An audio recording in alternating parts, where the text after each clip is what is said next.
Excellencies, distinguished guests, ladies and gentlemen, on this International Day for People of African Descent, I extend my profound gratitude to the UN Movie Society under the leadership of Brenda Vongova for bringing us together today.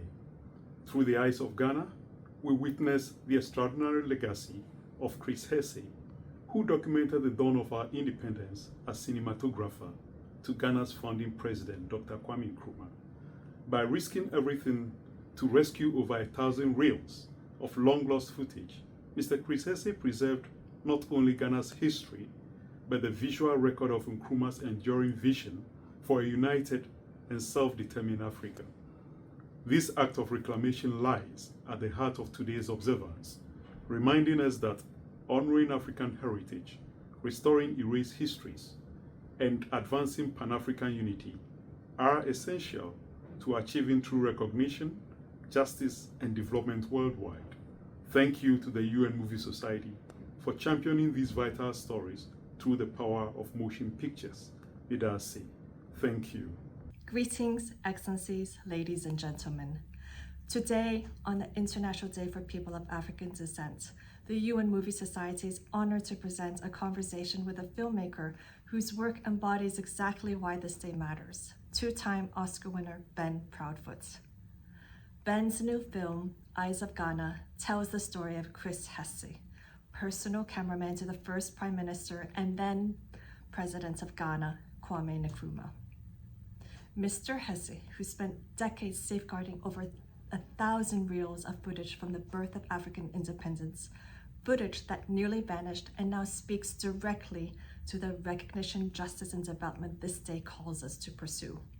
This is precisely why we mark this day, to ensure that the history, culture, and contributions of people of African descent are not lost to time, but recognized, honored, and carried forward. Welcome and enjoy. Ben, thank you so much for being here today. Thank you, Brenda. And you are one of the greatest documentary filmmakers living today. I don't think that's true, but thank you very much. We are so honored to have you. Thank you so much for producing such an extraordinary film, The Eyes of Ghana. It speaks so much to the UN values, and especially we're launching this interview on August 31st, the UN International Day of the People of African Descent, highlighting three important UN values, justice, development, and recognition. And this film truly highlights these three important values. So let's start by talking about how did you find Chris Hesse? Yeah. This beginning of the film. How did we find each other? Well, I was in Ghana actually making a film for UNICEF. And it was their 75th anniversary was coming up. And I was in Ghana because the cold box that was developed to transport vaccines all around the world when UNICEF was in the middle of the child survival revolution in the 80s and 90s was tested in Ghana. So I was in Ghana working on a United Nations adjacent project. And we drove by the statue of Kwame Nkrumah pointing, that's seen in the film. And I said, "What's that?" And Justice, who's our Ghanaian producer, he said, "Oh, that's the mausoleum for Kwame Nkrumah." And I said, "Who's Kwame Nkrumah?" I had never heard his name. And he told me this amazing story of the first Prime Minister and first President of Ghana, Kwame Nkrumah, who inspired the liberation of the continent and was world famous and gave several addresses to the United Nations in New York, and really was a global icon fighting for African independence, African unity. I had never heard the story before, and I said, "Is there anyone still alive who knew him?" And he said, "Actually, you'll love this. Kwame Nkrumah loved movies, and he actually had a personal cinematographer who was filming him on 16 millimeter and 35 millimeter film the entire tenure of his presidency. And that man's name is Chris Hesse, and he lives just down that road there." Really? Yep, and I said, "Let's go. I would love to meet him. Let's go knock on his door." And so that's what we did, and very quickly, once a filmmaker, always a filmmaker. He was coming over and asking us about our camera and what lenses we were using, and he told me about this archive of over 1,000 films that he had kept quietly. 1,300. That's right, in London, and asked me for my help, and I said, I'll do whatever I can do to help you, as a filmmaker, to digitize the archive and help you tell this story. So that's where it was all born. Incredible. And tell us about Anita, his relationship with Anita. Yeah. And she was his, in a way, disciple. And Yes. how did she influence the direction of the film? Hugely. So Anita's a filmmaker who, like, kind of a mentee, granddaughter to Chris, that kind of relationship. And a documentary filmmaker. She graduated from NAFTI, which is probably the most prominent film school in West Africa, English-speaking film school in West Africa. And she had made a film called Parish Diamonds about how many of the films that were kept in Ghana had really not been preserved properly, and kind of, going and interviewing the key people and trying to uncover the story of how that had happened. And so we connected with Anita, and I just found her so compelling as a spokesperson for the next generation. And she knew everything, and she knew everyone, and so we partnered not only for her to be in the movie, but we wanted her insight of how the movie should be made and who should be in it. And she was the one who introduced us to Mr. Otto, the projectionist who, after the closure of the Rec Cinema, was there, living there, protecting that hallowed space for him. And Anita became an essential partner, storytelling partner, on camera and behind the camera, and making the Eyes of Ghana. Beautiful. So many people outside of Africa do not know the story of Kwame Nkrumah, the first president of Ghana. Yes. What did you want the world audience to learn about him? Well, I think my experience listening to the story is, why don't I know his name? Why have I never heard this story? Like, we know Nelson Mandela. Yeah, we know Gandhi. We know a number of different people, but why don't we know Nkrumah? Now, you could say, well, he was ousted in a coup, and near the end of his tenure, people called him a dictator, and he was a controversial figure. And that's all fine, but it doesn't change the fact that he made an enormous impact in history. And I think the fact that he was overthrown in a coup that was likely backed by the CIA and by American interests gives you a pretty good idea of why he's not in the history books. I'm Canadian. My world history class, nobody taught us about Kwame Nkrumah. I had my whole undergraduate degree, never heard the name. So, and making this film and showing it to audiences, if you're from the continent, he's legend, even more popular and even more revealed in many places than Mandela. If you're a student of African history, of course but if you're just, living your life, even college-educated, highly educated people may have never heard the story and never asked, what is the story of the independence of the African continent? They may never have read a book about it, like me. I just never knew the story. And so when you start with ignorance, there's not a lot of good thoughts coming out of ignorance. And so this has been a process for me as a Canadian guy to learn a lot more about the history of the last, this is not ancient history, the last 60, 70 years, which has led me to a greater understanding and context for what's going on now on the continent, what happened before, and this whole transition from the colonial to post-colonial, and maybe now even in some cases into a neo-colonial period on the African continent.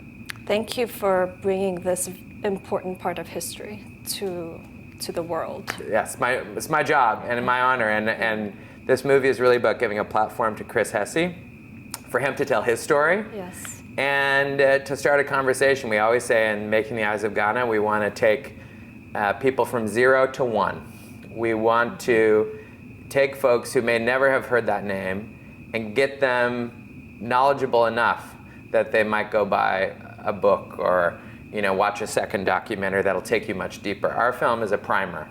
that brings you into sort of the emotional story and a very high-level introduction to the world of that period in history. But there are so many incredible books and documentaries and documentary series out there for people to explore the story more deeply. So this will open their eyes and we hope so. Yeah, and invite them to get curious about this period of history, and hopefully inspire filmmakers too. You know, it's a story about a filmmaker who, you know, stood by his archive for over 60 years. What dedication. I mean, legendary. You know, I don't know any other stories where somebody, you know, sticks by something like that for 60 years waiting for it to get digitized before they see those images again. That it's a profound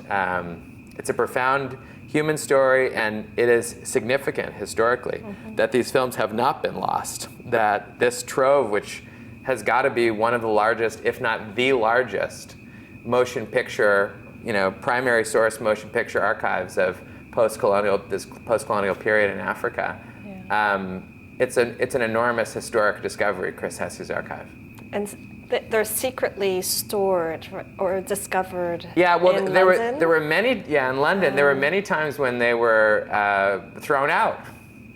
They were thrown in the trash, or they were thrown out into the parking lot because nobody knew what they were, or whatever. And Chris would travel to London and gather them up and put them there. And you know, and he in the last 20 years or so, he's been really trying to get them to be digitized and convince the government to digitize the films. And so that was part of our, you know, effort when making the films, is to try to, you know, draw attention and shed light on these films so that they will in fact be permanently digitized. Because we were only able to digitize a small, you know, 45, 50 films, but there's many more that are still today waiting to be seen. Thank you for inspiring. Well, you know, you just give Chris the important. microphone and he does a good job at it, yeah. In 1966, when the coup happened, it was an absolute tragedy when a lot of the archival footage was lost. Yeah. How did you portray this?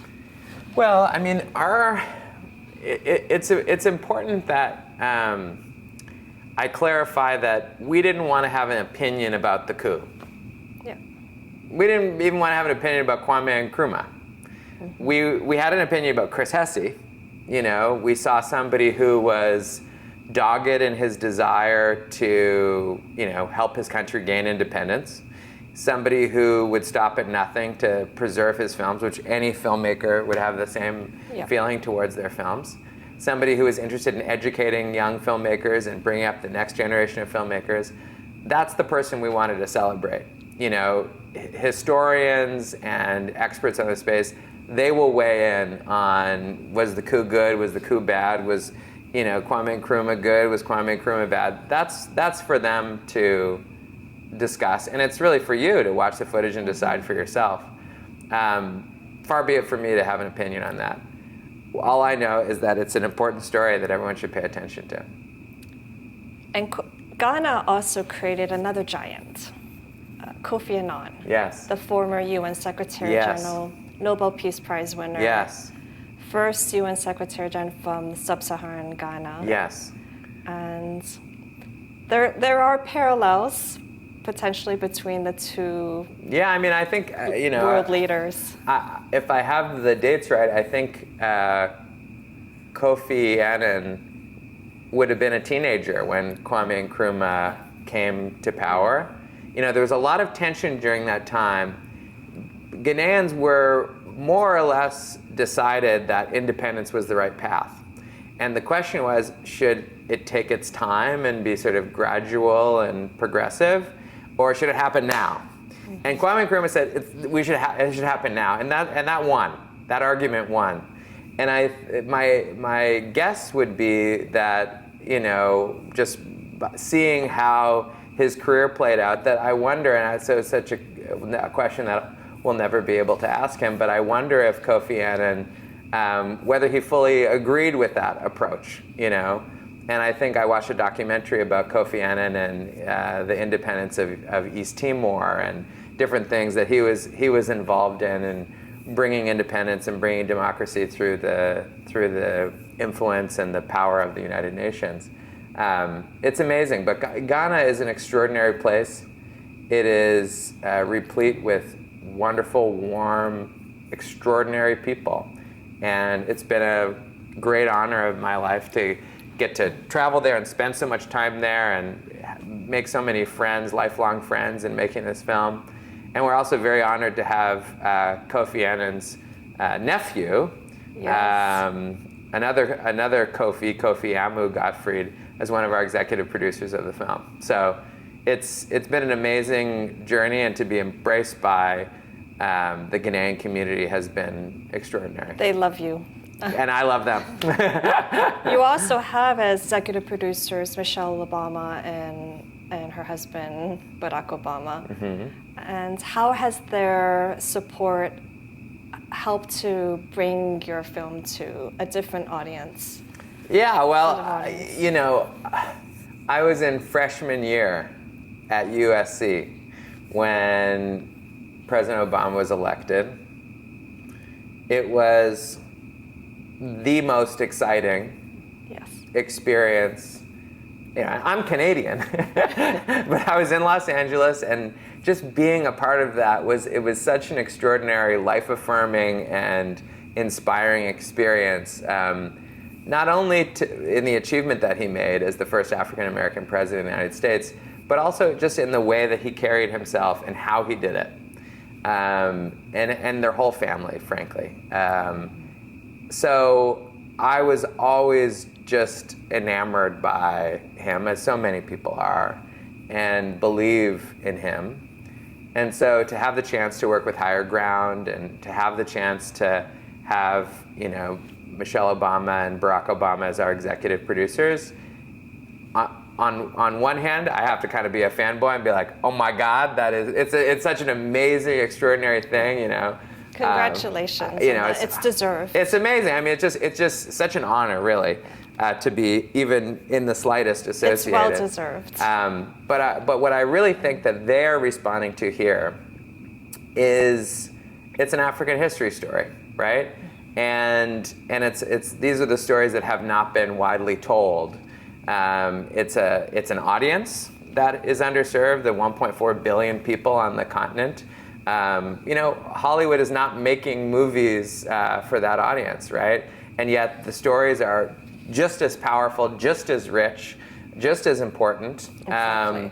And I think, you know, both being members of the African diaspora themselves, it was important that this story get told, and their support has meant a lot. I think a lot of people have paid attention to the film just by virtue of them being associated and them being part of the filmmaking team. And I have to be honest, they've been consummate partners and have really allowed us the journalistic independence to tell the story accurately, which I was concerned about, right? We're talking about a coup and the CIA and all this stuff. And they were extremely supportive partners throughout the process. And I'm just totally honored to That's so be in wonderful partnership to with hear. them. Yeah. Ben, you've once said that a film's highest achievement is its real-world impact. I personally believe that this film could rewrite not just Ghanaian history, but has the ability to rewrite world history. Tell me, what do you hope the UN audience will be inspired to do after watching this film? Well, I think, you know, if you know the story of Kwame Nkrumah, I can all but guarantee you haven't seen these images. You may have seen some of his speeches at the General Assembly, but there are so many images of Kwame Nkrumah carefree in Ghana with people. More of his personality and more of who he was maybe as a man, right? A deeper understanding of how he was as a man. And if you didn't know the story, you can't unsee it. Once you know the story of Kwame Nkrumah, it becomes part of you. You'll never see this story of the African continent the same way again. And I think you'll never forget Chris Hesse. Once you look into his eyes and hear him tell his story, I don't think you forget someone like that. And so I'm hopeful that the United Nations audience will get all those things out of it and more. Ben, thank you so much for creating this magnificent film, which is so rooted in UN values, and for preserving this vital chapter in African history. Thank you so much for your time. My total pleasure. Thanks, Brenda.